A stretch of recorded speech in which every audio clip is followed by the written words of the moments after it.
You're listening to the Good Old Boys Fantasy Football Podcast. Now here's your hosts, Kevin, Derek, and Alex. Alrighty, welcome in, ladies and gentlemen, to another episode of the Good Old Boys Fantasy Football Podcast. This is the Friday Night's Fantasy Football Lights, and I am Derek. I'm going to be riding solo tonight here for the Good Old Boys. Kevin's off having some fun. And, wish him all the best while he's having some fun. He'll be back next week, and we'll continue to hold down the fort and do all sorts of really good stuff here and really fun things. But we're going to go ahead and rock and roll. We've got a very fun slate of games ahead of us this week, a little bit better slate of games this week than I think we had last week. So we're going to go ahead and rock through every slate of game. We've got the props. We got the over-unders. We've got the player props out there as well. So very, very many of these things that we're going to talk about here, and we're going to really rock and roll through. So a couple of comments coming in here. Leadership lesson saying, let's get these picks. Absolutely. Let's go get these picks, and we'll get them rocking and rolling for you here in just a moment. And then Stacks app saying some great calls last week.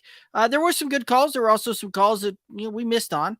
It kind of works itself out there a little bit, but no, I liked what I like some of the things we were able to put up for you last week, and we're looking to continue that and make that even stronger this week around. And while Kevin may not be here with us tonight, I do have his he went through and he gave me his picks as far as the spread and the over-unders out there as well. So we're going to rock through, and you'll get both my picks in there and Kevin's picks in there on that one. The player props, though, just going to be mine coming at you tonight.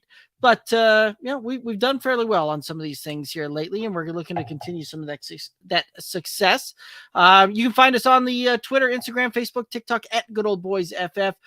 Best way to support this independent podcast is to head on over to the YouTube channel, click the subscribe button on the Good Old Boys Fantasy Football Podcast YouTube channel. Just cleared the 700 subscriber mark on that one. Looking to keep that one going, keep that one rolling, looking to make that march towards 1,000 there. And every subscription certainly helps us out there. So that's one of the best ways to help us out. Be sure to like the video there as well. And we're taking fantasy football questions. We're taking NFL questions. We're taking, ask me anything on this one, and we'll rock and roll this one. Just throw them in the chats, and we'll address it. We'll go through that one. So, all right, let's go ahead and let's have some fun tonight. And wouldn't you know it, I running a little bit behind the 8 ball here, but give me just 1 second while we get the first one pulled up here and ready to go. But we're going to have a great slate of games tonight. There's some interesting matchups here this week that'll be a lot of fun and a lot of really kind of cool things coming through here. And really can't wait to talk about them there. So, it'll be interesting. We get Dak back this week. You get J.K. Dobbins. Looks like he's going to be missing some extended time there. So that Kenyon Drake pickup everybody had on the waiver wire looking even better at this point. We should see Jonathan Taylor back this week. So expecting some good things and some fun things here. But let's go ahead and jump into our first matchup. And again, if you have any questions, comments, anything like that, throw them in the chat. Let's go ahead and talk about that thing. Let's rock and roll this. So first matchup, we've got the Falcons versus the Bengals. Bengals favored by 6.5. Over under on this one is 47.5. And the line hasn't necessarily moved much as far as the spread goes, but the over under on this thing moved 4 points in the last few days here. So pretty good movement on that one. And we're just going to kick it off here with what Kevin was looking at, what he's thinking. Atlanta, he's got them covering the spread on this one. He's going to call for the over. I'm going to join suit on this one. I also think that Atlanta is going to cover the spread, and we're going to hit the over on this one. As far as a player prop, I really like in this one, Marcus Mariota under 193.5 on his passing attempts. We've seen over the last little bit that Marcus Mariota getting things done right in a lot of fantasy football formats out there. He is quarterback 12 or 13, depending upon which format you're playing in there and some of that stuff. And he manages to be sitting there at like quarterback 12 or 13 with not really a ton of passing yards out there. He's got just over 1,000 passing yards through 6 games. So not even averaging that 200-yard mark. So I'm feeling really, really good about that one there. Atlanta definitely getting the job done running the ball there, even with some of those stacked boxes. And Cincinnati, this one here, I think we may get into a little bit of some shootouts here, things like that. So I like the over on that one as well. All right. Again, guys, any questions, comments, anything like that, throw those in the chat. Let's talk about them. And we'll keep rocking through some games here in the meantime. So let's go ahead and move to our next matchup here. Detroit Lions heading to Dallas to take on the Dallas Cowboys. The Cowboys favored by 7. The over-under on this one, 49. So fairly large over-under on this one. One of the largest of the week on this one. The line has stayed pretty consistent on this one. Even with Dak having fully cleared the medical, looks like he's going to start, all that kind of good stuff. So Dak's back on this one. Dallas favored by 7 points. The Lions running at 49. I'm sorry. The Lions giving up our Lions being spotted 7 points, over under 49. This one here, it really depends on which Lions teams we get and which Jared Goff shows up here. DeAndre Swift should be back in this one, so I think that actually breathes some life into the Lions.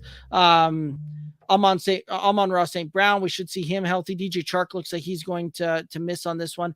I'm very interested to see what the Cowboys do when it's all said and done here in the run game here, and what that balances out with Dak throwing the ball. Kevin's calling it for Dallas to cover the 7 and the under to hit on that one, which if you get that Lions team that shows up and it plays kind of like the last time we saw them out against a good defense, that could be a very long day for the Lions there. But I'm feeling pretty good. I'm feeling the Lions are going to be a little opportunistic while they give up a ton of points to the Cowboys here. I do think that they're going to manage to put a few points here on the board here as well. I think we're going to get to the over, and I think that the Lions managed to keep this thing close, close enough to a touchdown type of game here. So, yeah, this one here, I could very easily see this being like a 27-21 type of game. I guess that wouldn't get us to the over now, would it? No, it wouldn't. So this could very easily be a 30-24 type of game there. That kind of thing. But I do like the Lions. I do like the over. As far as the prop goes, I like Amon-Ra to go under 72.5 receiving yards. This is one of those that if we see him go over that, it's going to be due probably to a blown coverage from Trayvon Diggs out there. And he busts one open and goes that route. But I do think that you see him go under his receiving prop there. All right, let's go ahead and we're going to head straight into our next matchup here. And we got the Colts, the Titans, and Tennessee favored by 2.5. The over under on this one, 42 points. So fairly low line here. And both of these teams, I think, can do enough to hit the point total on this one and take us over, right? I mean, you're talking about a fairly low bar. Like, this one could easily be a 20, even a 24-20 type of matchups, easily carries that over on that one. Kevin's liking the Tennessee on this one. Tennessee and the Colts already played this year, with the Tennessee covering that one, winning by 7 earlier in the year. I do think that the Colts have started to find some secret sauce here coming down the stretch. They're playing a little bit better. Jonathan Taylor should be back. And I think that'll help, because one of the interesting matchups here is the Titans interior defensive line and the Colts interior offensive line here going at it. Autry can get some good pressure up the middle, things like that. And if they can do that, Matt Ryan might be under a little bit of duress there, a little bit, when we've seen how that one has played out over the course of the season. Now, one of the big factors that I think will help them out is Jonathan Taylor should be back this week. Jonathan Taylor, you've got to make sure that you're supporting the run, things like that. So, I have a feeling that the play action pass will be open a little bit more so for the Colts here this week. So Kevin's calling for Tennessee, the over. I'm calling for the Colts and the over on this one. And I'm calling for Jonathan Taylor to go over his prop of 65.5 rushing yards. I think that he's got a really, really good shot of getting that one done. And again, guys, if you have any questions, comments, anything like that, you need help setting your lineups, anything like that at all. Let's go ahead and throw those out there on the chat. For anybody watching over on Twitter, the chat gets a little funky on the Twitter side of things. I'd actually tell you to come over to YouTube, watch us there. But if you leave me a comment on Twitter, we'll get to it. It may just take a little bit longer for it to show up here, but we will absolutely make sure we get questions answered wherever they come in here. Alrighty. So the next one that we're going to hit on here, we're going to do some monkey knife fight here. So monkey knife fight, fun place to play, place we play along over there. You can use the promo code GOBFF to get a 100% deposit match up to $100 for new depositors when you play monkeyknifefight.com. And one of the things we're going to look at is a little rapid fire. This is a pretty fun little one where you pick who is going to have more points there in this matchup, right? Lamar Jackson versus Joe Burrow. Joe Burrow being spotted 2.5 points on this one. And yeah, I could see it going kind of either way. Both of these guys, I think, has the ability to put up a very good week here. Lamar has an excellent matchup against the Browns. Herbert, a little bit tougher matchup. But that's just because he's not playing the Browns, right? They're playing Seattle. Seattle's been very, very forgiving out there on the offensive side of the ball. And this is tough because I think that they're going to be really, really close here. But I do think, I'm sorry, Joe Burrow playing Atlanta on that one. Was totally looking at the wrong line there. So Joe Burrow, Lamar Jackson. I'm going to lean the Joe Burrow route here. I think that we can probably see him get that one done and edge in there, especially when I'm getting 2.5 points on that one. Plus, I think that you're going to see a little bit higher scoring game there with Atlanta versus Cincinnati than what I think we're going to see with Baltimore versus Cleveland. All right, let's go ahead and move down to the next one. We've got the fantasy points there. Dak Prescott versus Christian McCaffrey. Dak coming off of the injury. Christian McCaffrey being traded midweek, which was certainly some news over there. Now a San Francisco 49er.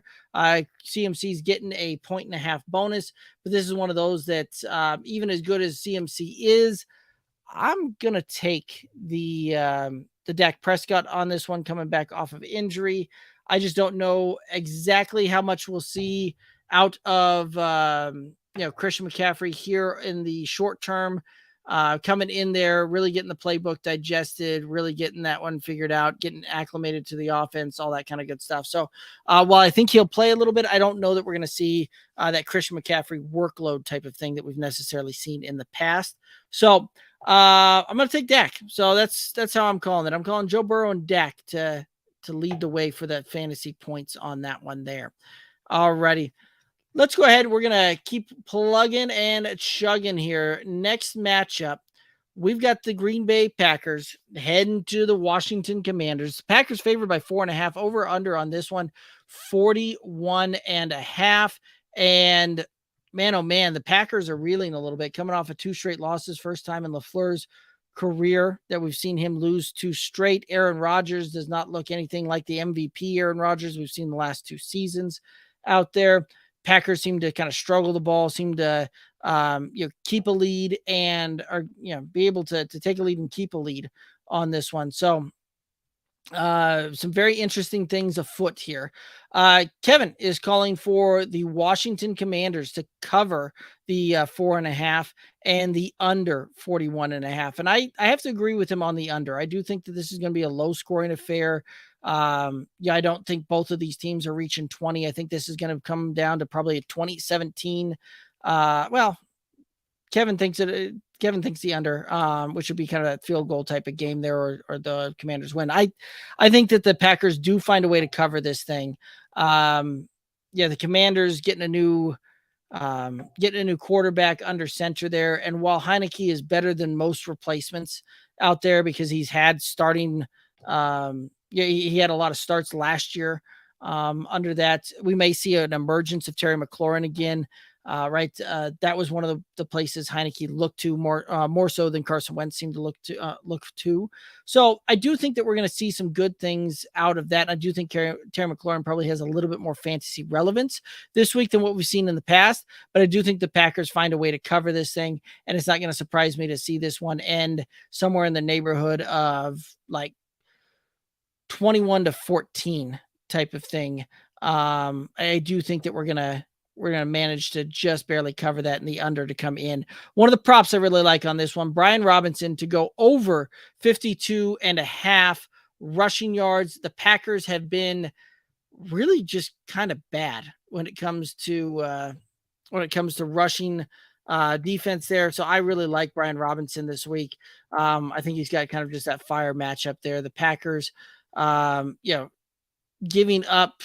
They've had some pretty big games given up against them, against opposing running backs there. Brian Robinson looks good. Looks like he's running hard. So I do think that we're going to see him find a way to get over that 52.5 yards on that one. Alrighty, let's go ahead and we're going to head over to the next matchup here. And we've got the Tampa Bay Buccaneers and the Carolina Panthers. The over-under on this one is 40. The Bucs are favored by 11. And the Panthers lost a couple of starters this week compared to last week when they're suited up, but not due to injury. That's where we usually see these guys missing. It's all because of trade. Robbie Anderson, no longer a member of the team, shipped off to the Arizona Cardinals. We saw him play a little bit last night in the Thursday night matchup.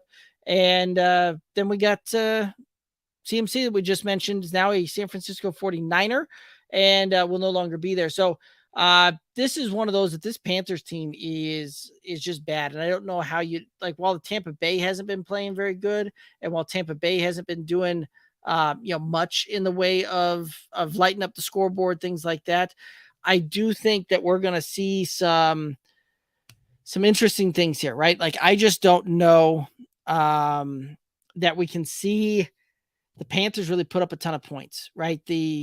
What they've got on offense, they've got PJ Walker starting it, which it felt too much like picking on him again when I called for the under on his total passing yards. So I went a different route here. But another superstar on the team that has not shown up this season, DJ Moore, who they called a foundational piece earlier this week. I'm calling for him to go under 49.5 passing yards in this matchup. Receiving yards in this one, under 49.5 receiving yards. I just don't know. Yeah, PJ Walker throwing the ball there. I don't trust that one. So I'm going to call for DJ Moore to go under there. Kevin does like Tampa Bay to cover the spread on this one, as do I. I think that the Buccaneers are going to find a way just to get out early on this one. And even though it's a divisional game where these teams tend to keep things a little bit closer there, I don't know that we're going to see a close matchup here. So I do think Tampa Bay covers the 11 on this one. The over-under is 40, which is a very low bar. But part of the problem is that Tampa Bay is pretty much going to have to put up the points, I think, to get there. Because I just don't know that you're going to see the Carolina Panthers put up more than 10 or 13 points. So I think that's going to be really tough there. So I'm going to call for the under. So again, just got to summarize in there. I'm calling for Tampa Bay to cover the under, DJ Moore to have under 49.5 passing yards. Kevin's calling for Tampa Bay to cover and the over on that one there. So a couple of comments coming in here. Let's go ahead and take a look at this one. Spirit IT over there on YouTube saying, what's up? Not much. We're just talking about some fantasy football here, going through some of the lines on some of the games this weekend, having lots of fun. If you have questions, throw them out there. Let's go ahead and talk about them, chat about them, all that good stuff. Monir, welcome back to the chat. Good to see you here in here as always. Do I start Cooks over Sutton? Gardner is scary, half point PPR. You're 2-4. Oh man, you had to pick the week that Sutton's going up against the Jets there. We've got Russell Wilson even more banged up, right? He was dealing with kind of that torn lat muscle that he got the injection in, although it didn't seem to necessarily slow him down much in the beginning part of that Monday night game this past week where he started 10 for 10. Sutton, you tell the Broncos are trying to spread the ball around a little bit there, or at least more so than what we've seen in the past. Now, this whole season, we have seen Russell Wilson just zero in on Courtland Sutton and really kind of be the guy that he locks onto and just rifles the ball in there. But there is some things with him now having the hamstring is a bit of a concern there. The matchup against the Jets isn't horrible, but it isn't great either. The Jets really don't concern me a ton on the defensive side of the ball. What worries me more is the Broncos' ineptitude on the on that one, right? The Jets are ranked at 18th in points allowed to opposing wide receivers, and they're allowing 20.3 total points to opposing wide receivers on average. So, and again, that's in half point PPR. You're talking about what you're talking about here. The majority of those we would expect them to see gone to Cortland Sutton, and him probably get somewhere in the neighborhood of 12 to 15 points would be kind of where I'd put the cap on that one. Now, Brandon Cooks has the better matchup here. Brandon Cooks playing the Raiders, who are fifth in giving up points, the fifth easiest to get points on that. They're allowing about 19% more, almost 20% more than the kind of the league average there against that.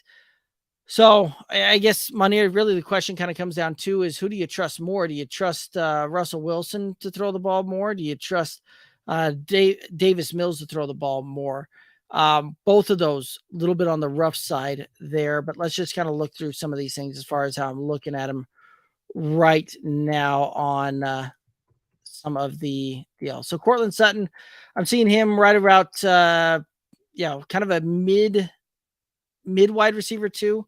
My rankings aren't fully done yet, but I'm going to call that probably around wide receiver 16, 17, 18, somewhere in there on the week. I think Brandon Cooks manages to get inside the top 24 on that one, but it's going to be like a 23, 24 type of thing.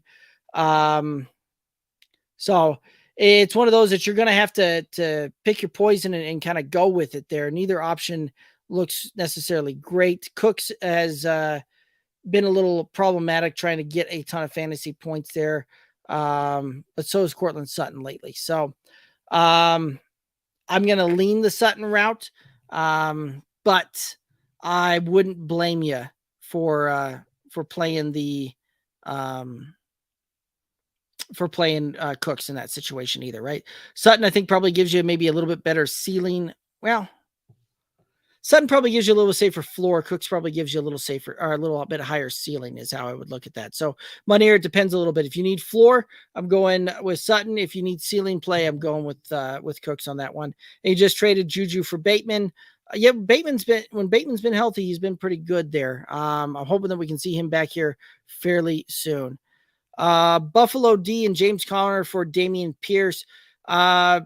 Spear, I guess the question is, I guess I'd like a little more information before I try and rock that question for you. I'd rather have Dameon Pierce if I'm engaged in trade talks on that one. The Texans like to run the ball. They want to run the ball. That's how kind of Lovie Smith runs his team there.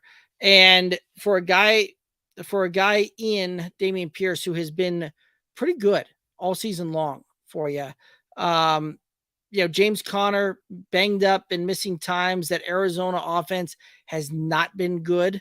Not good at all. So I think I'd rather stick with the PPR, and I'm on the side receiving Pierce. Yeah. Defenses. So for everybody out there watching, right? Like when I look at this, defenses are cherries on top out there for me, right? Like they're a throwaway piece at best, right? I personally tend to stream, and over the course of the season, I'll probably stream 8 or 9 defenses through the 17 weeks of fantasy football. So I'm not necessarily looking to, a defense is I can plug and play, and I can play the matchup, and there's not really such a thing as a set it and forget it defense on that, right? Like the points total just don't add up or make that much different in most cases. James Conner, it's a touchdown dependent running back. The Arizona has not been great this season.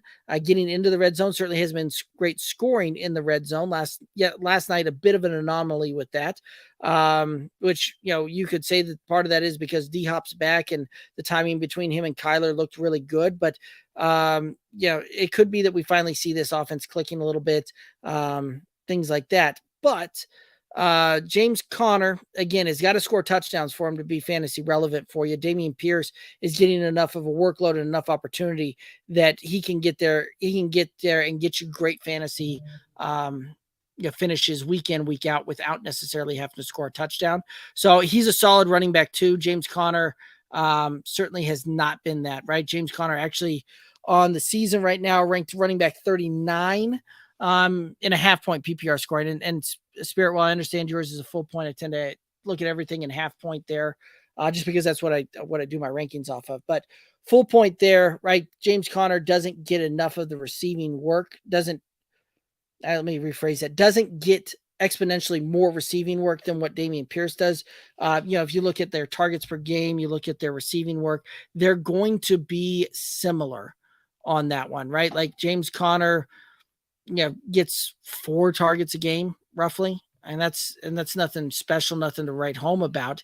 It's certainly not a CMC, a DeAndre Swift, a Dalvin Cook, Joe Mixon type of running back that gets many, many targets there.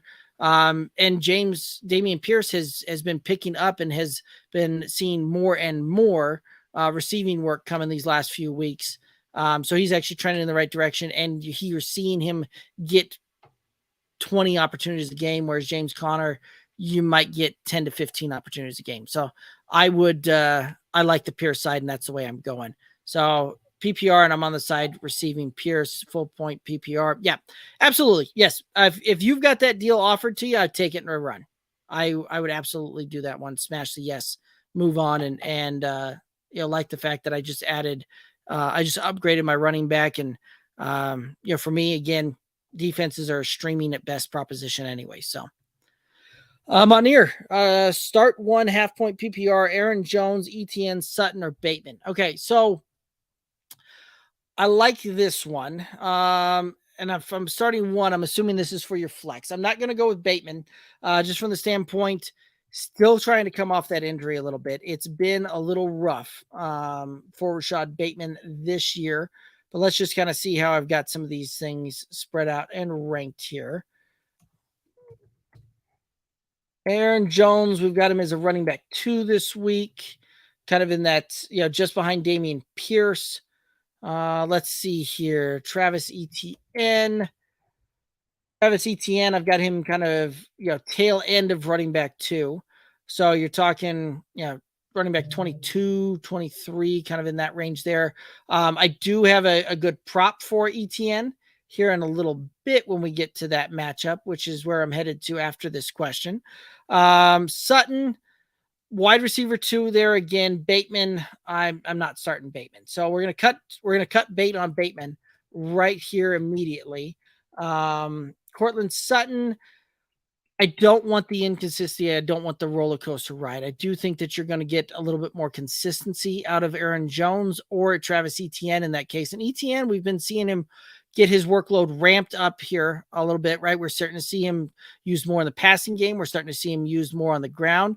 So all very good things there. Aaron Jones has the tough matchup, but yeah, I'm going to play. I think I'm going to, let me actually look at this a little deeper here for you. I was like set, ready to rock and roll that I'm going to play Aaron Jones. And the more I look at this, the more I start talking myself into playing Travis Etienne. Easier matchup there, game log.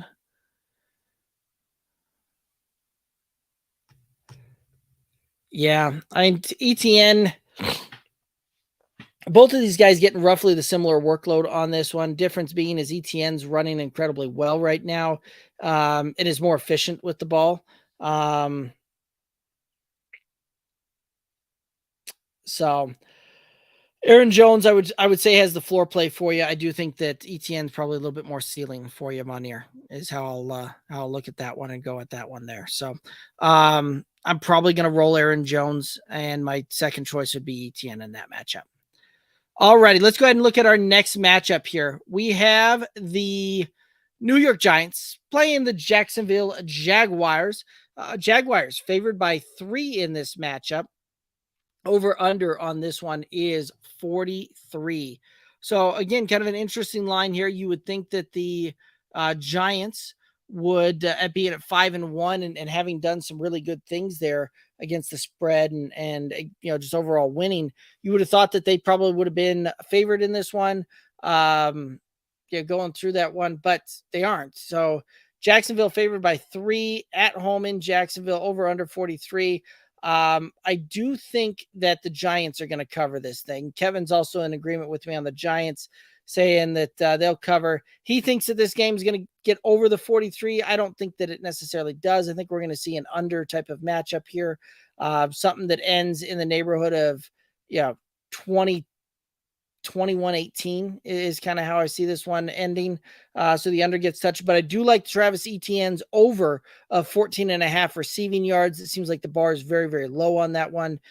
We've seen Etienne definitely put up some good work when it comes to those receiving yards over the last few weeks here. And I think that this is another one that we see him touch the over on his receiving prop, set at only 14.5. So that's how I kind of like that one. Again, guys, any questions, comments, anything like that, let's go ahead and throw those in the chat. Let's talk about these things. Let's get these things rocking and rolling for you.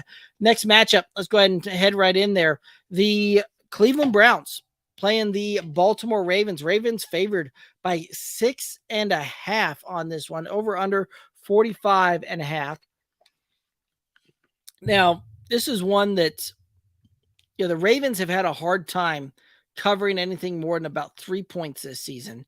And as much as I was like ready to go that route and ready to call for Cleveland, the fact is that the Ravens tend to get out early on teams to the point where they've got to throw, and where they've really had kind of that Achilles heel over that last little bit there is in the second half when, if teams can throw the ball, they can get back into it with them. Right. You look at what Miami did. You look at what the Kansas City, or the Buffalo, all of these teams have done things where they've managed to get back into the mix on these things. And the Ravens are susceptible in the second half, giving up points, especially through the air. Now, Cleveland, not a very good passing offense here. And I don't think that changes here to the point where, unless they can keep this thing close throughout the entire game, this might be one of those that they have to, lay off the run game and really start trying to throw the ball. And I just don't trust Jacoby Brissett enough to try and keep this thing close and try and make a comeback on this one. So I'm going to call for the Ravens. Kevin's also calling for the Ravens, and we both think that this is going to be a little bit of a higher scoring affair, with both of us calling the over on that one.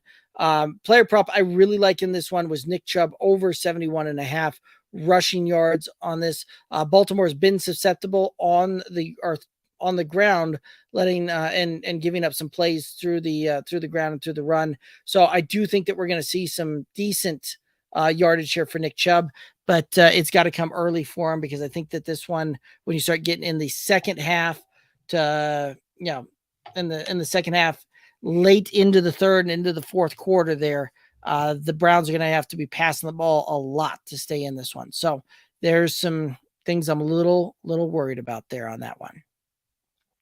All right, question coming in. Spear IT, Raheem Mostert or Jeff Wilson? Man, at this point, I don't know that so I already had issues trying to trust the San Francisco 49ers backfield and Kyle Shanahan riding the hot hand approach as it was. So the fact that CMC is now in the same backfield as Jeff Wilson Jr., I get it. He just coming in, doesn't necessarily know the playbook, doesn't necessarily get, understand or didn't necessarily have a ton of these things here. Keep in mind though, right? This is one of those that we've seen running backs in the past get traded, show up, get off the plane, head straight to the stadium, suit up and play, and have magnificent games on that before. I'm thinking of Kenyon Drake a few years back when he went from Miami to the Cardinals that year, showed up first game, had a blow up game there. So that's not at all with outside the realm of possibility. And we see CMC just absolutely cement that role, go for it. And with all the draft capital that San Francisco just gave up on that one, I'm not going to trust Jeff Wilson Jr. getting enough of enough run to be able to do that one. So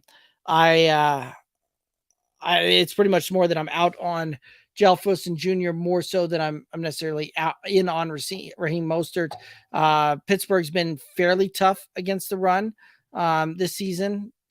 They're kind of middle of the pack, but they haven't necessarily given up. We haven't necessarily seen those huge games come out of them. So I could see going I could see where some of the concern is, but I'm going to play Raheem Mostert, who has certainly seemingly had far more of the workload down there in Miami than we've seen Jeff Wilson do. So yeah, I'm going to go Raheem Mostert. Yeah, it could be just as much out of I don't trust San Francisco. I don't trust him to be able to get enough opportunities to do anything for that. Even last week when he did get some opportunity and there wasn't a guy named CMC there, he put up half a point in PPR scoring. No, thank you. I don't want to have any part of the Jeff Wilson experience this weekend, especially with CMC in there. So hopefully that answers your question there, Spirit IT. All right. We got another one. Let's go ahead and we're going to get into the rapid fire for the afternoon slate of games here. And fantasy points again, Justin Herbert, Patrick Mahomes on this one. Justin Herbert being spotted a couple of points here, or a half of a point on this one. And looking at it, I could see both of these guys having pretty good games here. But I do think that Herbert's got enough juice, and I think that we've got a bad enough matchup or enough of a plus matchup for Justin Herbert that I'm going to take the Justin Herbert route. So that's the way I'm going in this first matchup here. Call it Justin Herbert. The next matchup, I've got Austin Eckler. I've got Devontae Adams that I can rock and roll with. Austin Eckler has kind of returned to form lately, right? We've seen him do some very, very good things. Devontae Adams has been playing well as of late, but and when it's all said and done, I think I've got to take, even though Devontae Adams getting 2.5 points on this one, I'm going to take the Austin Eckler route on this one. I do think that you're going to see him manage to put, just have a better game. Both of them have okay matchups there. But I do like Austin Eckler and the volume that he's been getting. So that's where I'm going to go. I'm going to go with the Chargers stack here. I'm going to go Herbert. I'm going to go Eckler. Both of them score more fantasy points than their respective matchups here. And again, guys, you can play alongside with us over there on monkeyknifefight.com. Use the promo code GOBFF to play along with us. And when you use that promo code, first-time depositors, you can get up a 100% deposit match up to $100 playing over there on us using that promo code over on monkeyknifefight.com and playing along with us. And if your picks hit, absolutely send us over those screenshots. Want to see that, want to help you congratulate your winning there. So let's get that one rocking. Let's get that one rolling. And let's go ahead and head right into our next matchup here. And we've got the Jets. We've got the Broncos. This one is going to be painful for Broncos fans. I say that as a Broncos fan. The Jets favored by 1, the over-under 37.5. This is going to be a tough one to watch, I think. The Jets have been managing to get things done. Zach Wilson 3-0 since he's been back. The Broncos, really this one is going to be a race to 17. And I say that because the fact that the Broncos all season long, race to 18. If you can get to 18 points on the Denver Broncos this season, you are, you're most likely going to win on this one. Just simply from the standpoint, that the Broncos defense is really elite, really good. They do not give up many points in regulation there. 7 in 5 of their 6 games there, they've only given up at most 17 points in regulation in 5 of those 6 games. And they've got a record of 2-4, right? The offense stinks. So I think that we're going to see the Jets manage to win this one, cover that 1 point. The Broncos are favored by a point. Yeah, if the Jets are getting points, give me the points on the Jet. Over under on this one, I'm going to take the under. Again, I don't know that the Broncos can score enough points to push us there. And they've got a good enough defense that we're going to keep this thing lower scoring here. Kevin's also liking the Jets to win this, to go out and cover this one. And he's calling for the under as well. Player prop I really like in this one. Breece Hall over 17.5 receiving yards. While the Broncos have been have been giving up enough yardage to some check down type of throws, some check down plays there that we could easily see this one happen, right? Like Brees Hall really only needs to have 2 or 3 catches to get that job done on this one. And I could see that one happening. All right, let's go ahead and head on in. We got some more comments coming in here. Terry, welcome back to the chat, Terry. Always good seeing you here. Pick one, Sutton or Lockett. Ooh. Hey, so as much as I want to say, Cortland Sutton has been really good this season, he ultimately hasn't. And a lot of that has to do with the fact that, the Broncos have had a hard time finding the end zone. Before we were even seeing it get to a point where we were seeing Russ get him the ball enough that he was managing to find the end zone on this one, or not find the end zone, but find his way there through volume. Now, after last week, I don't know that I can confidently say that. I've got these guys, back to back in a lot of things, but I am going to lean the Tyler Lockett route. The Chargers have given up a lot more points to opposing wide receivers than that. You may see, so I'm going to lean the Tyler Lockett route on that one. I don't necessarily feel great about that call, but I do think that we're going to enough to say that it's a lean towards Lockett, and I would probably go that route between the two of those, Terry. All right, another question coming in here. Would you drop Geno or Russ for Goff? This week I don't want to necessarily have to play Goff, right? That Dallas defense is tough. Dallas defense is pretty darn good. But that being said, I think I probably trust Jared Goff to put up more fantasy points than I would Russell Wilson. In the home league, I managed to pull off a trade where I sent Russ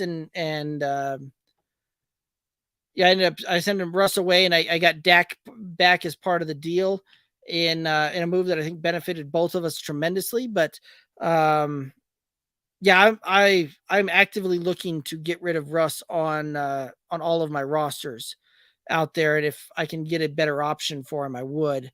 And this week it's going to be close, so I do think that you probably see Jared Goff find a way to outscore Russ, but it's going to be close, and it's going to be close, and it's going to be not pretty to necessarily watch. Geno, I'm going to hang on to Geno. Geno Smith has found a way to just consistently get you points. This last week against Arizona in week 6 wasn't necessarily great. But I think we're going to see a little bit more some dinking and dunking from him on this one. The Chargers, a little bit of a tougher defense there, but I got no problem just hanging on to Geno over Russ at this point. All right. Spear IT, currently 2-4. Do you think my team is good? Brady, Fournette, Aaron Jones, Stephon Diggs, Jamar Chase, flexes Pittman, Kittle, kicker, Sokup. Spear IT, how many teams are in this league? Is this an 8, 10, 12 person league? I know that it's a full point PPR, which I really like. Stephon Diggs, right? You've got the highest scoring player in fantasy, at least entering into last week. Out there, some of the bye weeks kind of messed with some of that a little bit. But Stephon Diggs, tremendous. Jamar Chase coming on strong. Michael Pittman, definitely had kind of that bounce back week this last week here. It's a 10-person team there. So some of the problems you see with some of the 10 teams out there is you get rosters kind of like what you've got here, where you've got a lot of pieces out there. And if somebody else managed to just kind of tweak the pieces a little bit better, you can end up 2-4. Brady, we haven't seen him necessarily play great. I think that we can see him, probably turn some things on here down the stretch, but even we haven't necessarily seen Tampa Bay healthy through the first part of the season. So that has a lot to do with that. Bevy of wide receivers missing. There's lots of different things out there playing on that one. Tom Brady down the stretch. He's got some really good games coming up here. Right? Like you got to kind of wait out Carolina, Baltimore, the Rams. Those ones may be, they're kind of average matchups there. But then he gets into three great weeks with a bye mixed in there. But Seattle, Cleveland, New Orleans been giving up a ton of points through the air there as well. So kind of a favorable matchup there. And then you start getting into some of the the playoffs there, and it gets kind of a tougher to average type of schedule again there. But so some of that there. Leonard Fournette's been great for you. Aaron Jones has certainly not lived up to the hype there. I might be trying to shop him a little bit on that one. See if you could get something for an Aaron Jones. The trade market's going to be incredibly soft on that one though. But maybe part of a deal or something like that. Your wide receivers, certainly on those boom weeks, like Stephon Diggs has just been very, very consistent for you. Very, very good for you. Jamar Chase, a little bit boom bust throughout the weeks here. Same thing with Michael Pittman. Kittle, it was hurt for you for a lot of the season. Sukup, kind of the same thing, right? The offense of Tampa Bay has not necessarily been what we thought it would be, so it's a little bit tough there. So I think you've got a good roster. You certainly have a ton of really, really good good pieces there. Playoff start week 10. I think I might have a chance to make the playoffs, but I don't know. It's a 6-team playoff. Well, first of all, y'all need to get out of next season when you do that league, get them to move the championship to week 17, not 18. You don't want to get into that nonsense where you're playing your championship game on week 18, where some teams are eliminated, some teams already have their deals set, and they're going to sit guys and all of that. So it's effectively almost like you got buys happening on your championship week there. That's not something that you ever necessarily want to do. That's where you get stories like Matt Flynn winning you a championship, fantasy football championship, because he has a career game on the last week of the season because the Packers sat Aaron Rodgers because they already had the number one, seed clinched and all of that kind of stuff. And so, you can get some wonky things that happen there. So, I'll tell you what, Spirit T, start looking at the at your waivers. Tell me what's available on the waivers. In 10-person team league, you should have some decent waivers on that one. And the other thing I'll tell you too, Spirit IT league commissioner, so I can change it. You absolutely could. I do not. I'm opposed to a commissioner just changing it mid-season unless you've got the league heavily supporting that one. Especially when you're this far into the season there. So any changes at that point, you typically want to do during the off season, things like that. But if the rest of your league says to change that, no problem doing that one there. But Spirit T, send me over what you've got on the waiver wire. I bet you we can find some gems for you out there. Also, send me over your bench. Let's take a look at that and see what kind of moves that we can make on some of this stuff, and see if we maybe could see some potential trade options out there. But I'm sure in a 10-team league, you've got plenty on the waiver wire that is worth gobbling up and could be some good things for you. So shoot that over. Let's take a look and let's rock and roll through that one a little bit. While you're doing that, I'm going to get into the next matchup here. We're going to talk. Oh, we already talked about the old Jets and the Broncos. Let's not talk about that one again, please. All right. Houston Texans, Las Vegas Raiders. Raiders favored by 7. The over-under is 45.5 on this one. And this is one that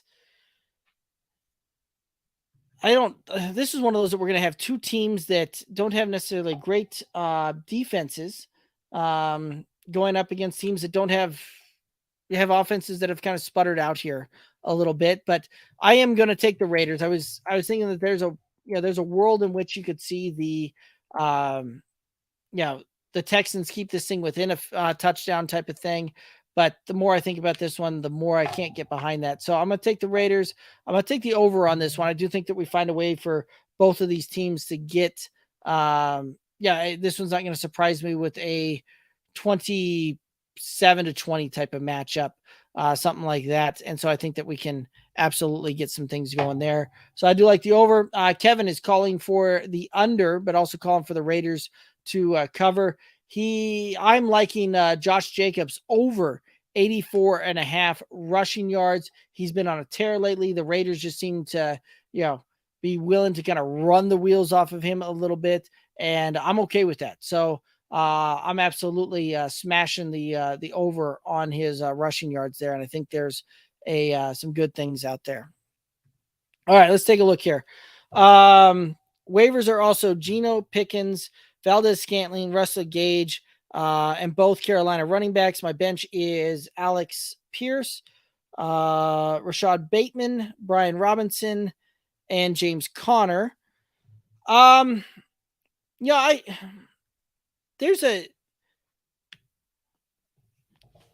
probably an interesting move that you could make with an Aaron Jones and an Alex Pierce type of thing. Reason I say that is you don't necessarily want to have two Colts wide receivers on your roster, right? This isn't Miami where you've got both Waddle and you've got Tyreek Hill both putting up hugely impactful fantasy football numbers for you. The Colts have been doing a little bit here and there. They've been having some flash weeks. I really like Alex Pierce. Don't get me wrong. But there's a reason that Alex Pierce ceiling probably maybe gets him up there into a fringe wide receiver 2 when the season's all said and done. But he's playing well right now, and he's got some heat going for him and doing some pretty good back-to-back fantasy weeks there, to the point where you got him at the right time. You got in low on him. There's nothing wrong with a guy that's gone 6 targets, 9 targets, 7 targets, and has been putting up very consistent production for you on that one. So I'd probably take a look at a team that has a weak wide receiver type of bench there. I'd pick up Pickens in the off the waivers as well. Pickens has certainly been coming on strong, and I think that Kenny Pickett looks like he's probably going to be back today, and George Pickens and Kenny Pickett, they've got that chemistry, they've got that connection, and certainly seems to just kind of force feed George Pickens there. So I like that one. I'm not messing with Marquez Valdez-Scantling. I'm not messing with Russell Gage. The Carolina running backs, if you think that Carolina's a weird deal there, because you're probably going to see Chuba Hubbard get a lot of the passing work. I think you're going to see Donta Foreman become a first and second down back, so that workload's going to be split up there. That line isn't great in Carolina for those running backs to run behind. So I would probably see if I could shop something where I get Alex Pierce and Aaron Jones, and see if I couldn't try and trade up a little bit in running back there for a little bit more consistent, a little bit more volume running back 2 than what you've necessarily gotten out of Aaron Jones this season, right? But Aaron Jones being a running back 15 on the season, right? It's certainly not bad. Certainly not a bad call there. Damian Harris, James Robinson also on the waivers. Both of those guys aren't bad pickups there either. Damian Harris coming off of that injury, still a little bit worrisome. Part of the reason that he's probably on your waiver wire is I think that he is. I think he's probably going to miss another matchup or 2, right? Like I see where I've seen reports, and he was a full practice at today's practice in New England, but those hamstrings are tricky, and I don't necessarily want a piece of that, to the point.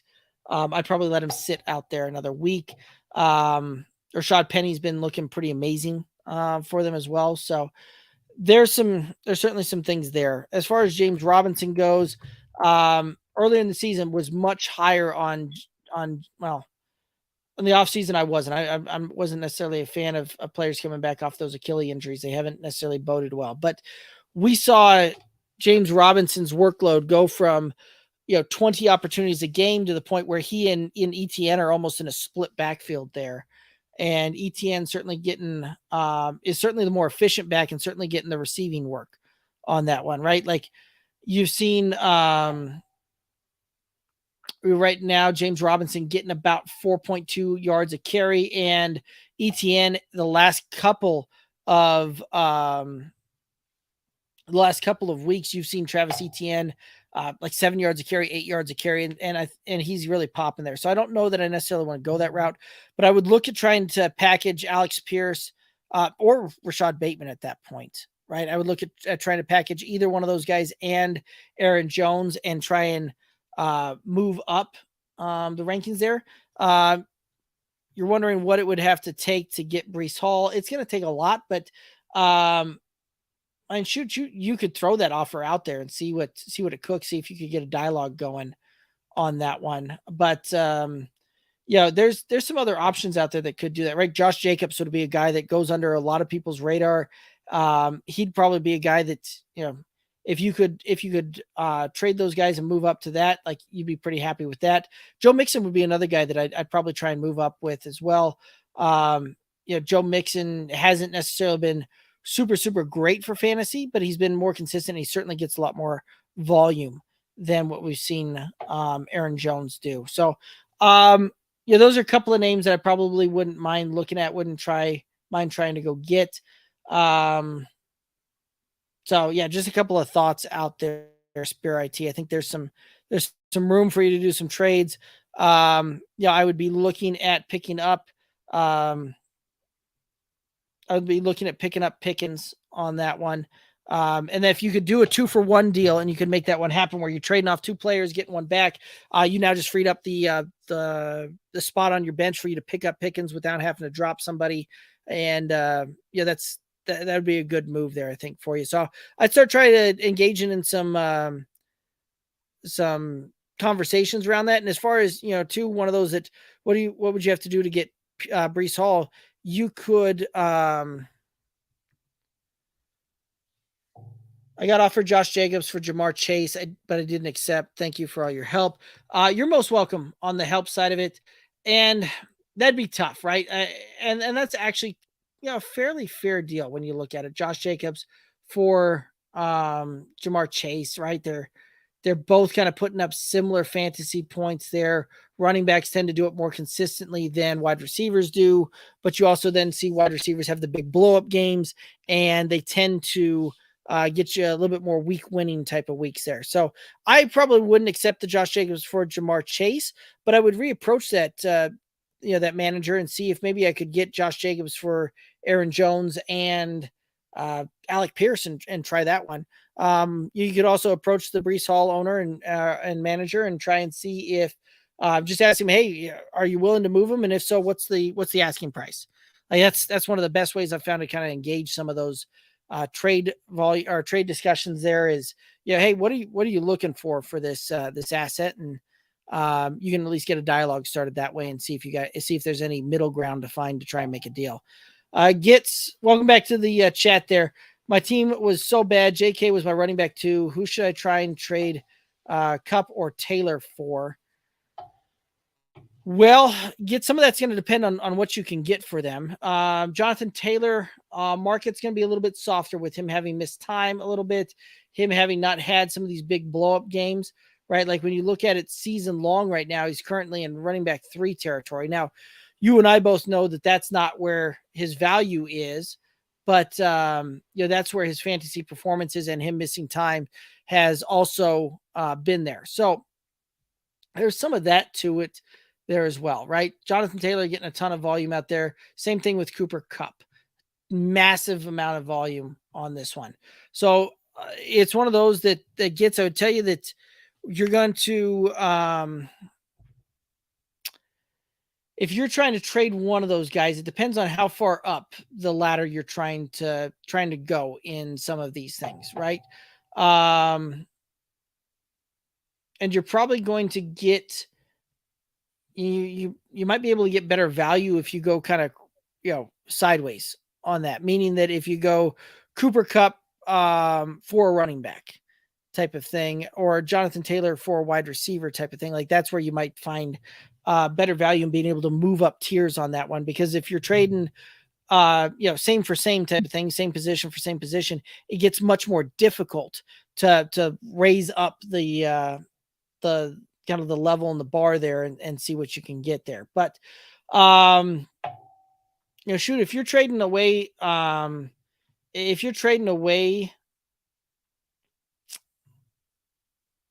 let me get back there to it. If you're trading away like Cooper Kupp, you should be able to get just about any wide receiver you want. That's all said and done, right? If you're looking at a straight up type of trade. Now, I don't know that I necessarily would want to do that. And I think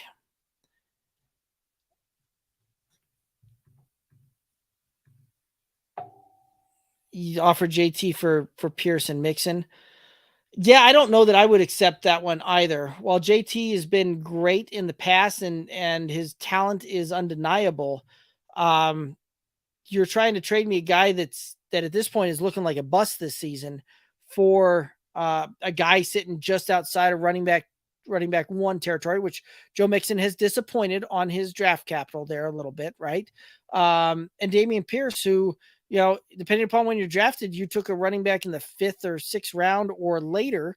I know in a lot of my early drafts, I was getting him in the 8th, 9th round before, the news kind of broke during training camp, some of that stuff. But so you're getting a lot of value on that one. So I doubt that they'll accept it, but that's the kind of move that you certainly could make there. I don't know that I would. And if I remember right, this is a 3 wide receiver league.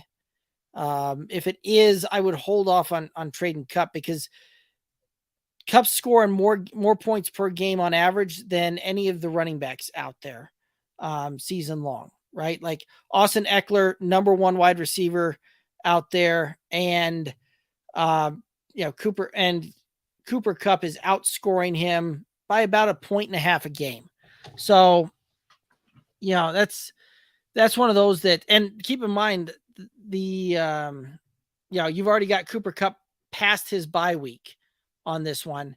And even in straight up points where Austin Eckler has played 6 games and Cooper Kupp has only played 5 games, he's got more total points than Austin Eckler there as well. So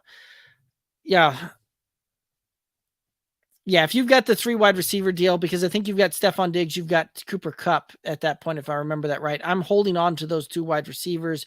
You can try and make a move for JT and see if somebody can rock and roll that. What else you got out there on the waivers? Take a look and see if you can find a way to get Kyron Williams on your roster off of waivers. He's the rookie running back for the Rams. So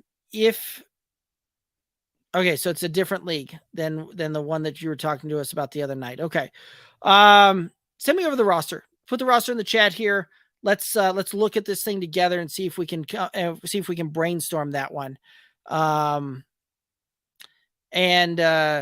take a look at Kyron Williams there as well. That's a guy that folks that are paying attention to the grapevine and folks that are keeping their ears pressed very close to the ground are getting some good buzz off of him. I certainly had a lot of buzz inside the Rams facility during camp. All of that was not, wasn't one big broadcast there.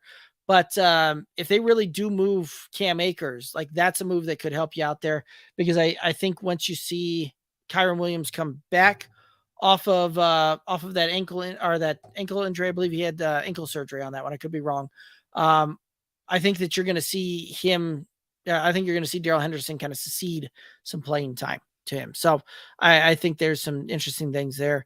I'm trying to get Drake, but I'm 11th on the order. So it's going to be tough, right? That's going to be tough on that one.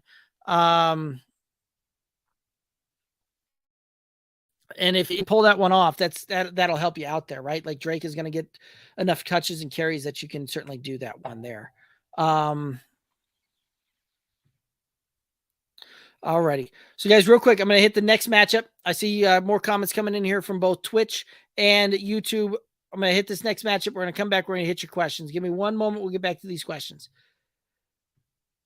Alrighty here. Our next matchup we're going to be talking Seattle Seahawks and the Los Angeles Chargers. Chargers favored by 5, over under on this one, 50. Vegas thinks this is going to be a very high scoring game, and it very well could be. I've got the over on this one. Kevin's also liking the over on this one.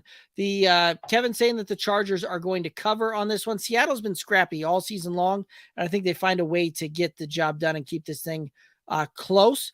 I don't think Seattle wins, but I think they keep it within a field goal.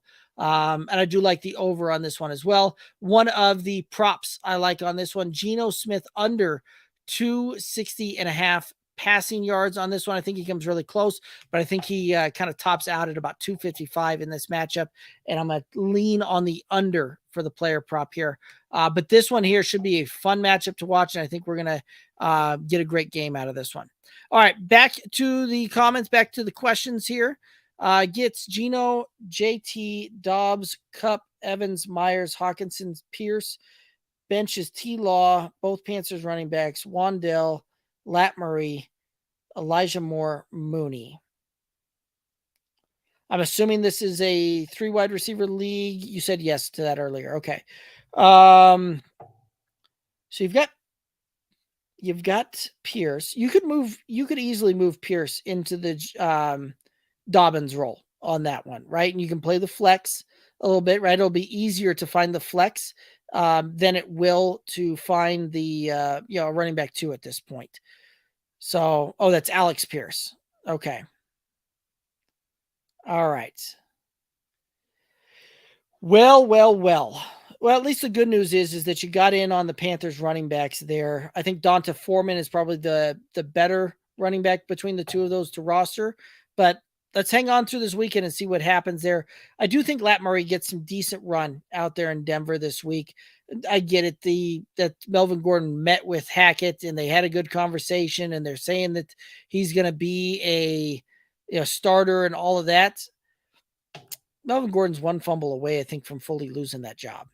Like that's been a rough deal. You just saw Latavius Murray run very, very well. And I think some of that will continue, right? Like Lat Murray has been averaging 4 or 5 yards per carry on this one. So I think he'll be good. Elijah Moore at this point is droppable. If you want to hang on to him here after this week and see if he gets traded, I'd be okay with that one there. Wandale, I like that pickup there as well. But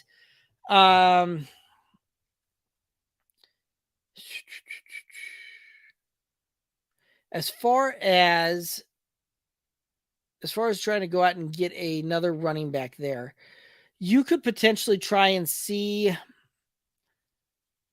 Oh man, I don't want to give up Kupp because he's very much an anchor of your team there. Mike Evans could be a potentially interesting play for you. To potentially try and go get a different piece for. Mike Evans still, has been wide receiver 2 territory on the season. Still has a ton of touchdown upside there. And my trade for Pierce got accepted. That is awesome. What do we offer? I don't remember on that one. I don't see it in the comments there. Let me know what you got that one for. JT and Evans for Fournette and Eckler. Yeah, I mean you could potentially do that. I would throw it out there and see. Right? That was not a bad. That's not a bad bet. Right? Jonathan Taylor, who you're cashing, you're basically cashing out on. Hope, and trying to sell the other manager on that he's going to have a big bounce back season and all this and all that, which there's an easy narrative to write there. Mike Evans, you're cashing out on, and again, you can sell the narrative on touchdown upside. The Bucs have been looking better lately for the most part, right? Notwithstanding that loss to Pittsburgh. But Evans and that Buccaneers offense starting to get more healthy, and we could see him take off in the back half there. Fournette's been very solid all year long. Eckler, it really comes down to if the Eckler manager wants to give up the number 1 running back, which I can tell you right now I wouldn't, but you could throw out that trade offer and see, right? Like they might be weak enough at wide receiver that gets the deal done, and it shores up some holes for them there as well. So, I mean, you can try it and see if you can get the narrative started there and get the dialogue started to see if we could make a deal happen for that one. But it's going to be very tough with the way Eckler's playing. Had you made this offer 3-4 weeks ago, you probably would have gotten a smash yes on that one. But and again, that's something to keep in mind there too. Right? Like while Eckler was bad, like really bad for you over the first couple of games there, right? Like where you, in a lot of cases, folks were drafted him number 2 overall, and he was getting you 7 points, 9 points, 5 points, and half point PPR scoring. He's come up and blown up, and we've seen him carry all the way through too. And you could see Jonathan Taylor do that. So, yeah, I would try it. I would try that offer and see if you could get a dialogue started and see where we can go from there, Gets. Jay Tizzle over on Twitch. Should I buy low on Debo? Yeah, I think you can. I don't know that, it's necessarily that low. Debo's had some decent games here and there. Nothing like what we saw of his wide receiver 2 overall last year. But, you're talking about trying to buy low on the 10th best wide receiver overall in the season. So I don't know that, you're necessarily going to get much of a buy low on that one, but I got no problem going out there and getting Debo. Just keep in mind that you've got Jimmy Garoppolo throwing the ball there, and where Debo has historically held much of his fantasy value and much of his top end fantasy value was a lot of him being split in there as a running back and getting a lot of carries out of the backfield. So I don't mind going after Debo, but keep in mind you're going after Debo with the expectations of him being a fringe wide receiver 1, top end wide receiver 2 for you, not necessarily elite wide receiver 1. Type of deal. But I don't mind going after trying to buy low on that one. You may have some folks in your league that are freaking out a little bit about how some of these guys are going to go and be used and all of that kind of stuff because of Christian McCaffrey there. Keep in mind, Deebo Samuel, like Kyle Shanahan speaks highly of Deebo Samuel. They managed to, right? Like that relationship was fractured, was not looking great during training camp, during the offseason, all this and all that. He wanted out. He wanted to trade. They found a way to work together and get that thing back through. So, yeah, I think that, try and go out there and get Debo. Just I wouldn't give up too much and make sure that you understand that you're going to get more low-end wide receiver 1, high-end wide receiver 2, not necessarily top-end elite wide receiver 1. And Spear IT was saying it was the Buffs defense and James Conner for Dameon Pierce. Absolutely. Love that trade. Yep. Love that one. That's a good one. I like that one there. Absolutely. And at that point, right, giving up Buffs D, you can absolutely just stream defenses the rest of the season. And in a 10-person league, streaming defense is even easier. And you can just play the matchups week to week to week. That's the way to do that one.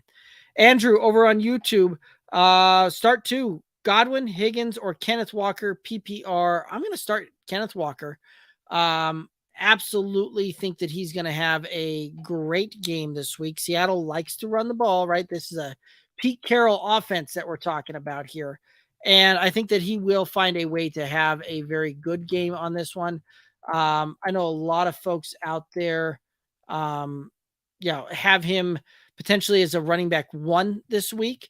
So, yeah, absolutely start Kenneth Walker. The Chargers are allowing the 6th most points against opposing fantasy running backs. So you've got Seattle likes to run the ball a lot. They got a good running back in there that doesn't have a ton of competition for carries. And they're playing a matchup in which the team they're playing gives up about 13% more points towards opposing running backs than the league average out there. So, I would absolutely start Kenneth Walker on that one. As far as the wide receivers go, right, you're talking Chris Godwin, you're talking T. Higgins, both of these guys kind of back to back here. Tampa Bay, it would not surprise me to come out and see Tampa Bay bury Carolina in the early going of this one. And at which point you may see Tampa Bay, not necessarily trying to throw the ball in there as much. Atlanta, Cincinnati, I think this is going to be a fairly high scoring game between these two. I do think that we're going to see a lot of points scored in this one. And the matchups are fairly,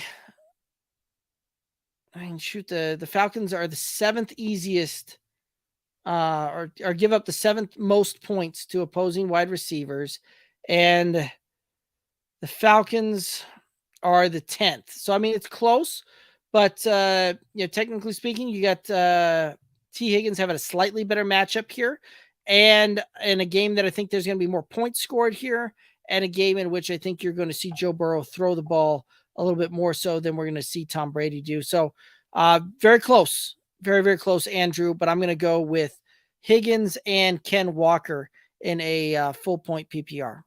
So now I have to decide Pittman or Jones at flex. Not much of a decision for me on that one, Spear IT. Michael Pittman should have a top 10 performance this week at the wide receiver position. Aaron Jones, I think, is going to have running back 2 type of position. So Aaron Jones is probably going to be more the floor play, but Michael Pittman's ceiling is going to certainly be much bigger and better on that one. And I'm going to lean on the guy that has the better ceiling in my flex and really try and bring it home that way. So I am, I'm going to go with Michael Pittman on that one. And I'm going to feel pretty comfortable on that one. Alrighty, let's go ahead. And I tell you what, guys, I got another matchup I got to get to real quick. And then I'm going to come right back. I see some more comments in the chat here, and we're going to get to all of those and get you guys answers here. But real quick, I'm going to head over to the next matchup here. And actually, the next thing I got to talk about, Trophy Smack. You can, here at the Good Old Boys Fantasy Football Podcast, we are all about cash and trophies. And now you can get a customized trophy for your fantasy football league over at trophysmack.com. You can find the description to it down on the audio description on the show, as well as the YouTube show down in the description.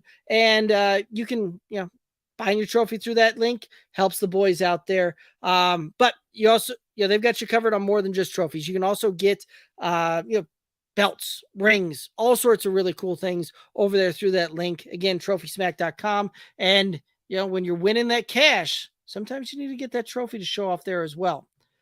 Alrighty. Next matchup here. We've got the Chiefs. We've got the Niners. Chiefs favored by 2.5 on this one, over under 48.5.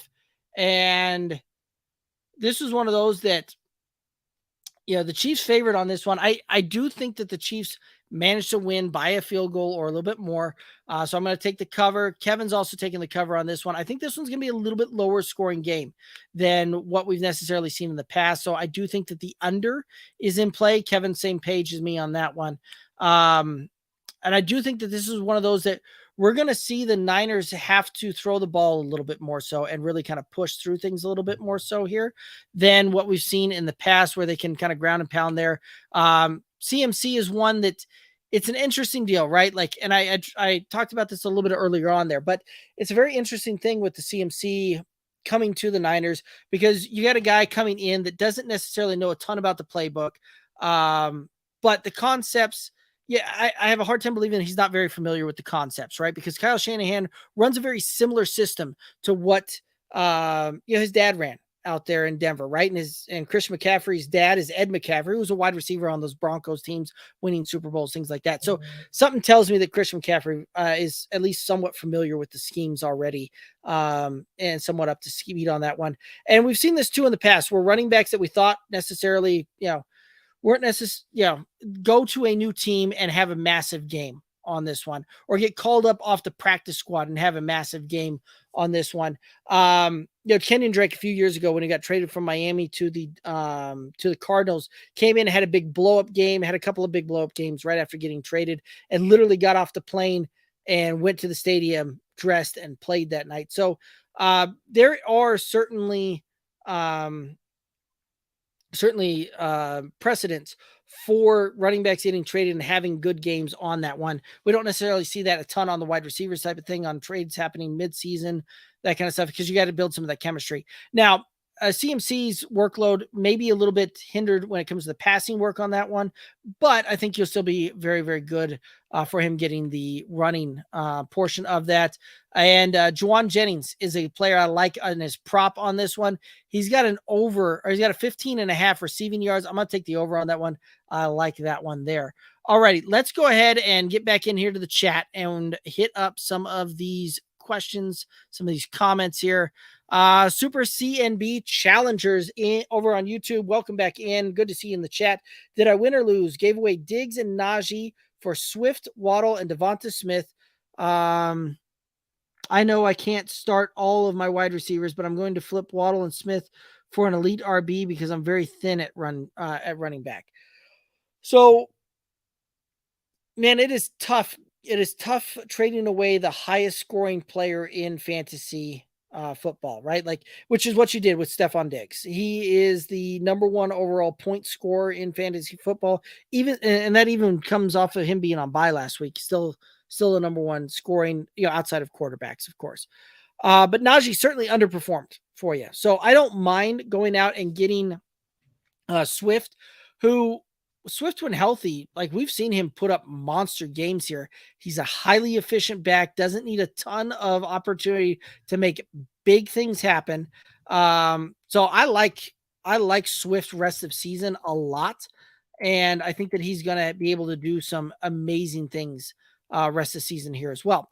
Now, Waddle, I like Waddle a lot. Like, Waddle has been doing fantastic things over there. Devonta Smith also doing fantastic things. So you literally traded away the elite wide receiver, got back a great wide receiver and a solid wide receiver too, and a guy that I think has elite upside when it comes to the running back position. So I get what you're looking at, Super CMB Bottle. I kind of like it. Let's hit this next part of it. But for now, you got to sit one out of Pittman, Evans, Waddle, PPR. I'm probably sitting Evans out of the three of those. When I'm thinking about this, I'm looking through this thing. I mean, you've got three guys that are all going to be top 10 wide receivers on this one. And I have a hard time believing you couldn't find a way to get three of those, all three of those guys in your lineup there. Especially if you got like two wide receivers and a flex, like, yeah, great trade. I like the trade and I like what you're able to get for it. What's really going to be the crux of this though is what you get out of the running back position on that one. So, lots going to ride on what you end up getting on that trade for the running back there. So, but I like the trade. I like the move. I think that you did well on that one, and certainly a move I probably would have made myself on that one as well. Andrew saying just subbed. Thank you very much. That is the best way to support this independent podcast, is subbing on the YouTube there. Should I then start Godwin over Debo, or am I overreacting with Debo? I don't know that you're necessarily overreacting with Debo, right? There's a lot of folks out there in the fantasy industry that are very much reacting to the CMC coming in to San Francisco, and what does that ultimately mean for Debo's fantasy stock there, all that kind of stuff. But Debo this week is, while I say his stock has fallen a little bit, he's gone down to the consensus number 4 wide receiver this week in half-point PPR scoring. So that's so that being the case,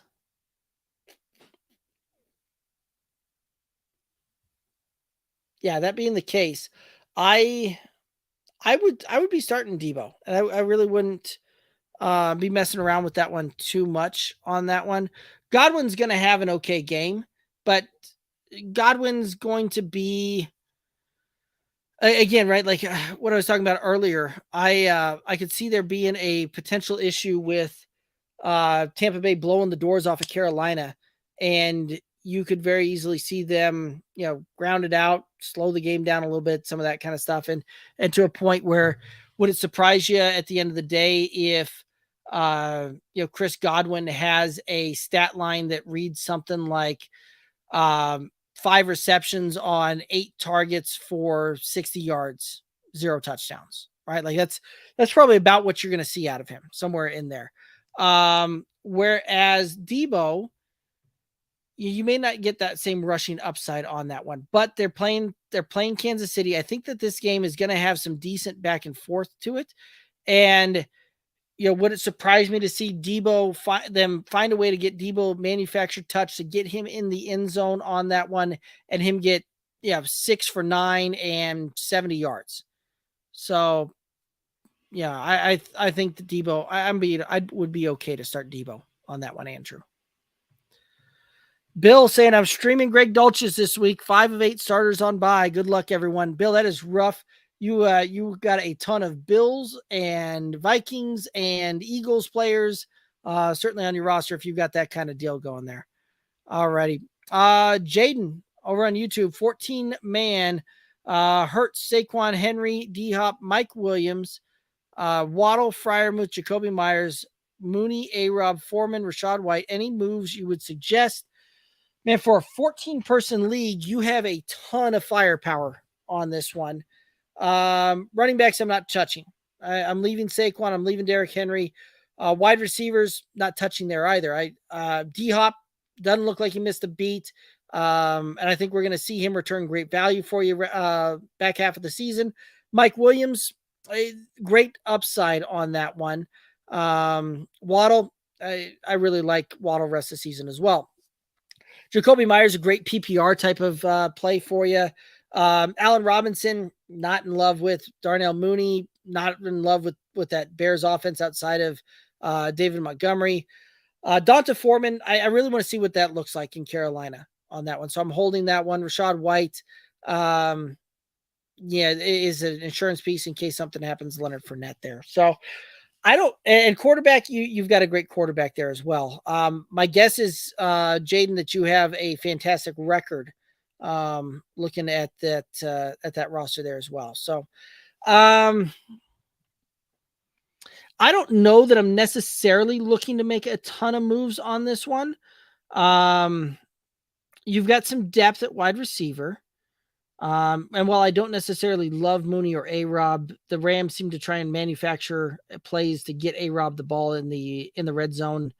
And if you can come down with it, you got touchdown upside there. Mooney has been having better games lately. And we'll see what the Bears continue to do there. I do really like Jacoby Myers there. Freiermuth has been okay for you, but some of that's going to depend. I'm probably not looking to make some big trade moves on this one, Jaden. I'd probably be looking at moving and getting some waiver wire type of guys out there. A guy that I'd be looking at, a guy that I'm actively looking in my leagues to add to rosters is Kyron Williams, running back for the Ram, the rookie. He's going to be coming off of IR here soon with the Rams on bye this week. And I think that we could see him take off this back half of the season. So that's a move I'm actively making and actively looking to make. So that would probably be about the only thing I'd kind of look at there. And I think you're going to get some answers here on Foreman, on Rashad White, or certainly on Foreman this week. So I really like your roster. I think you did a fantastic job assembling that roster. And I think barring injuries, things like that, you should be set, ready to go, and should have a very, very good season, especially in a 14-person league. Like, that is a monster lineup that you put together there. And you certainly, managed to weather the storm to get to D-Hop. And at this point, you're probably very glad you did, because in a lot of cases, he was a 7th, 8th, 9th round pick, and certainly looked like a top 24 wide receiver for fantasy after last night, and potentially, even getting up into that wide receiver 1 move. Like, we might see him get enough points to do that, but I think that it's going to be tough for him to get there, missing 6 games. Spear IT, do you think I should make any moves to trade away Tom Brady or no? Your quarterbacks in a single QB league are tough to do it, because there's a lot of times that you can simply stream the position. right? To do that and play some of the matchups on that one. So you can try and make some moves on that one, but I'm not necessarily making to look a ton of moves on that one, Spear IT, just from the standpoint that Tom Brady will be serviceable for you. You've got Geno on waivers, so you could potentially look at picking up Geno there as a potential, other guy that you could play there and play the matchups there a little bit. But there's some truth to happen in getting the streaming the matchups there. And Tom Brady is going to should have a decent week this week, right? I think that this is one of those that he should be started over Geno this week. Like, that's how I would do that in my own lineup. So, but I would certainly pick up Pickens on your waiver wire there. I remember that when we were going through that earlier, and it sounds like you probably have a roster spot now. You also probably need to find a defense to go that route. But alrighty, I did the Waddle trade after Thursday night, so unfortunately I started Olave and have to sit one of those 3 wide receivers. I don't know about unfortunately. Chris Olave had a pretty darn good game last night. It's a pity he didn't find his way into the end zone. But Chris Olave, 106 yards on 14 attempts. Nothing wrong with that one, right? Like, you would have hoped that he could have found the end zone, in which case it takes it from a good week to a great week. But I like that. I like that move there. Diggs is on bye this week. Yep, you're right. You're also forgetting that you're starting Tua, so stacking Waddle could be a great move. Yeah, I like that one. I wouldn't have a problem with that. I do like that stack there. And that'd probably be the route that I'd go. That's how I would go. Spear IT saying I'd stream the Jets defense this week. Absolutely. That was one of the calls we had for a streaming defense on the Tuesday show was the Jets defense against this Broncos offense, just because they're so darn bad. So, all right, let's go ahead. I'm going to hit the next matchup here, and we'll hit some more comments and questions here in just a moment. The Steelers are heading to Miami to play the Dolphins. Dolphins favored by 7, over under on this one, 44.5. And yeah, this is one that I don't know. Kenny Pickett should be start. It sounds like Kenny Pickett might start again in this one. Tua should be back in this one. I'm going to take the Dolphins to cover on this one. I think that we're going to see a fair bit of points on this one. So I do like the over. I do like Miami. I like Miami and the over. Kevin also calling for Miami and the over on that one as well. I really like Tua to hit his prop of over 237.5 passing yards. I think that that's one that he should probably smash in this one. So I think we're going to see a pretty good matchup on this one and have some really good things happen here for fantasy all around. And then, you know what, guys, we're just going to hit up the Monday Night Football one real quick here, and then we'll hit up all your questions and we can chat about rosters, all that good stuff here in 1 second. All righty. Chicago Bears heading to New England. Patriots favored by 7.5, over under on this one, 39.5 here. And for me, the real question is who starts at quarterback for New England? If it's Bailey Zappi, like, we could see New England, flirt with that over all by themselves. He's put up some fantastic performances there, but it does look like Mac Jones likely will be back this week. So, the Bears, they have an anemic offense as well. I'm going to take the under on this one. I'm going to take New England to cover. Kevin also going the same route there, taking New England, taking the under. I do like David Montgomery on the over his 52.5 rushing yards as far as a prop. So this one should be an interesting Monday night game, a little bit probably more of a defensive matchup. This one might look like several of those Thursday night games that we've seen in the past few weeks. But that is the cards we're dealt here for Monday night. So that's kind of what we're looking at here. All right, Jaden, I'm thinking about trading Mike Williams and Jacoby Myers for Debo. What do you think? I don't mind it. But that does take you down to a little bit of and that definitely hurts some of your depth at wide receiver there, right? Like, So while you got Debo, at that point, you've got D-Hop, Debo, Waddle, and then who are you going to start as your flex week in, week out? That's kind of the question that I would pose to you there, Jaden, is who do you want from your flex off of who you got left between Mooney, A-Rob, Foreman, Rashad White? So I don't mind the move. But from your roster construct there, it would make me a little nervous with my depth at wide receiver, because at that point I've got three stud wide receivers that I could go out and play any single week, right? But if any of those guys gets nicked up, banged up, dinged up, any of those kind of things, I'm now having to actively start, Mooney or A-Rob, and that could prove problematic for you on that one. Forgot to put that you have Najee. Yeah, I mean, Najee is certainly a piece out there and certainly some depth at running back, but he certainly hasn't been good for you. Certainly hasn't returned value on that one there for where you drafted him at. So, I mean, you could potentially try and do that, but if I'm trading away like Najee and Jacoby Myers or Najee and Mike Williams, I'm looking to get back Debo and a running back at that point. Like, I'm looking to get back some decent volume running back on that one. So, it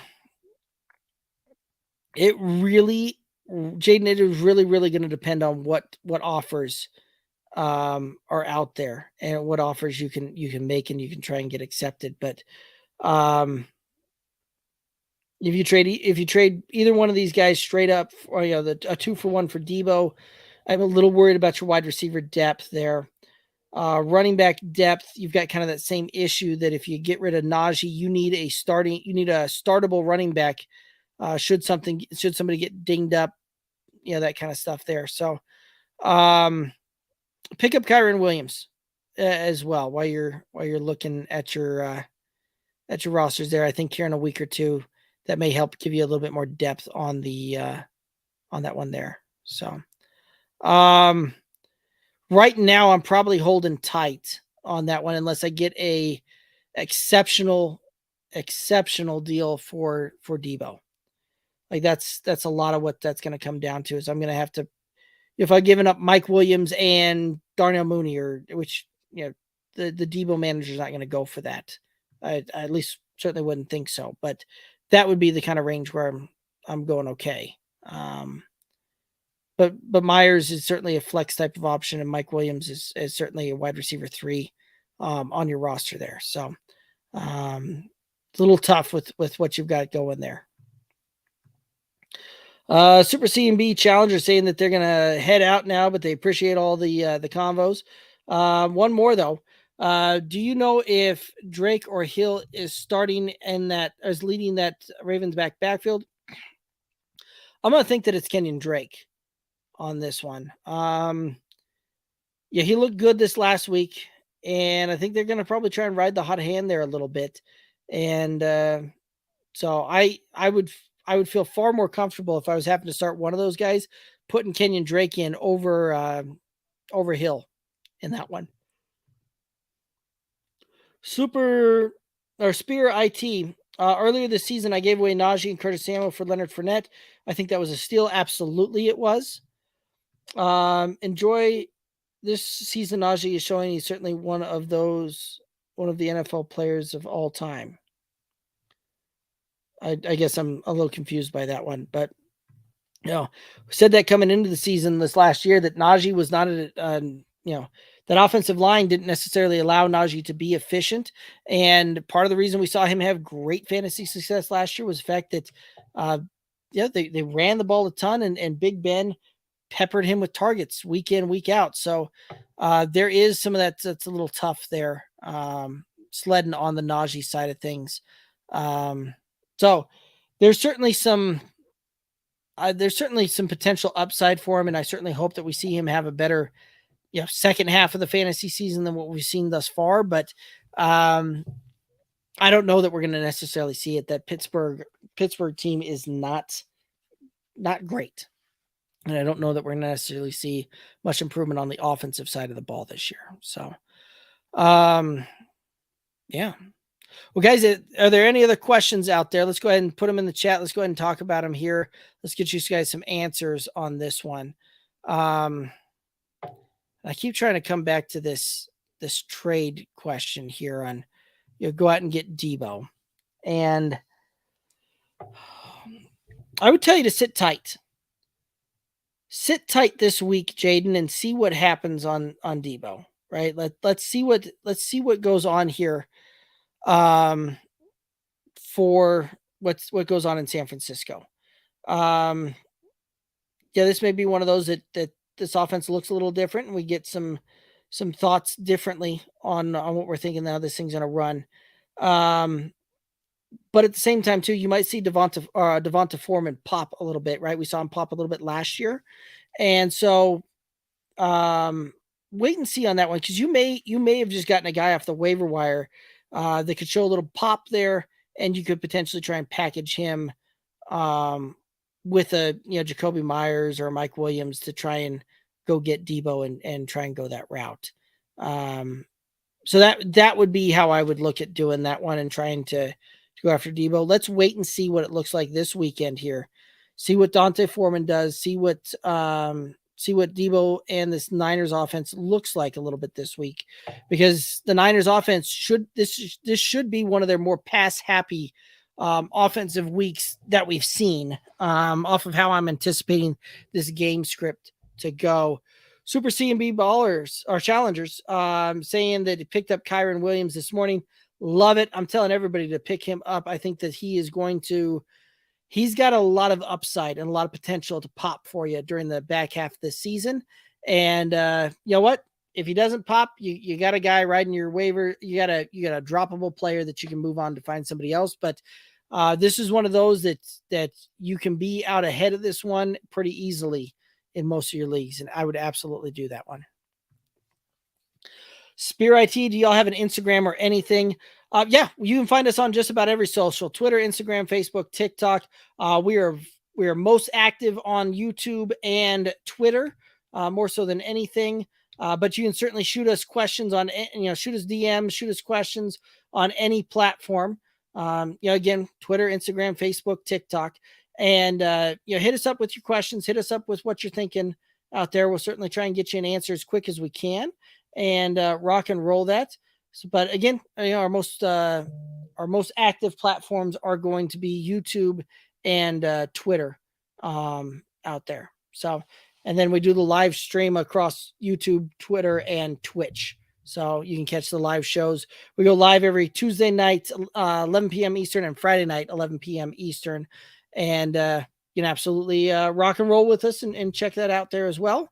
Best way to support this independent podcast, hit that subscribe button on the YouTube channel. Just followed Instagram and Twitter. Appreciate it. Alrighty. Super CMB Challengers also said that they picked up Jameson Williams this week. Earlier today. I like it, but I am a little concerned about Jameson Williams season long type of thing. He had that ACL late in that one. And while I get that he's ahead of schedule, things like that, we've oftentimes seen players needing almost 2 years to look really good coming back off of that one. So I love Jameson Williams for next year. This year, I've got him in the home league, and I picked him up because it's a keeper league. So I picked him up to see what he looks like going down the stretch on this one, because I can keep him at like a 15th round pick for next year if I really want to, and see how my roster construct plays out and see how that one could potentially look for me. But yeah, since we haven't really seen him, he's got to build the chemistry with Goff. He's got to, he's probably got the playbook fully digested, because that's what he was able to do early on this year, and really do nothing but the playbook. And while he's getting back to practice and doing some of that stuff, I think that he will have some flashes here and there down the stretch, but I don't know that I'm necessarily going to ever see Jameson Williams crack my starting lineup. Unless I've got a break glass type of thing. So I like the pickup. I would also be very cautious with expectations around Jameson Williams. Kyren Williams, though, I think we could see some very big things down the stretch there. And I do think that that could be that could be a huge move for you going down the stretch and going into the fantasy playoffs there. Spirit IT just followed Instagram and Twitter. Appreciate it. And again, y'all can hit us up on any of the socials, Twitter, Instagram, Facebook, with any of the questions, anything like that. We always try and get you an answer just as quick as we can. And then again, this is we're over here live right now on Twitch, on Twitter, and on YouTube. Hit that subscribe button, hit that follow button wherever you're watching this one. Greatly helps us out. And then smash the like button when you're on YouTube as well. That also helps the algorithm out there as well. But guys, I do think that that's going to do it for us tonight here. Quick programming note. We are not going to be doing the Sunday show this week. Appreciate you taking time out of your night to help me. Good night. Spirit T, you're most welcome. So guys, we're not going to be doing the Sunday morning show this week. Some things have come up that we're not going to be able to do that one this week. You can still shoot us over the lineup questions, all of that. Again, Twitter, Instagram, Facebook, TikTok at Good Old Boys FF. You can see the tag right up there. You can find the rankings on the website, and I will get the rankings published by tomorrow night for you. So that way Sunday morning, they will for sure be up on the website, and you can check out the weekly rankings for you there. But I do think that that's going to do it for me tonight. Appreciate everybody in the chat. Appreciate everybody tuning in, and always love the conversations there. We'll certainly have Kevin back on Tuesday. We may get Alex back this week as well on the Tuesday show. Hope that we do there. But we'll be live again Tuesday, 11 p.m. Eastern. Make sure you tune in, and let's go out there and win Week 7 here, guys. Let's go get this thing done. For myself and for the Good Old Boys Fantasy Football Podcast. Have a great one. Good night. Be safe.